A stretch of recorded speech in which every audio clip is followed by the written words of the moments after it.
everybody, it's Claire Paris with Paris Group Realty LLC in Portland, Oregon. And today's question that we're fielding is, how do I accommodate differently abled people?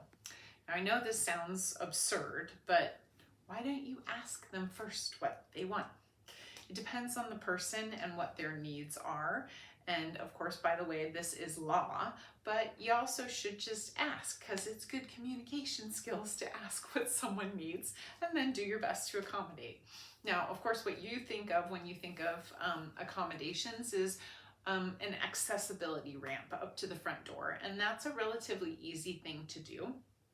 If you're a landlord, or if you're providing housing for someone, there are certain accommodations that you have to do, but mostly it's just some small things that can make good common sense.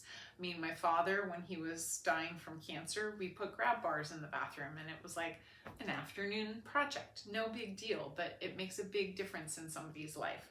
So there are some real small things that you can do to really help accommodate. And this sort of bleeds into, I don't know about all of y'all, but I am getting older. I think you are too.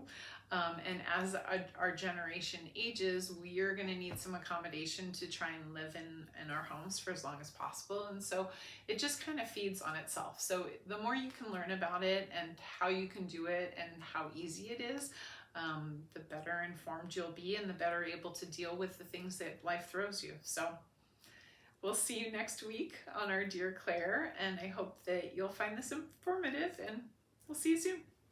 Bye.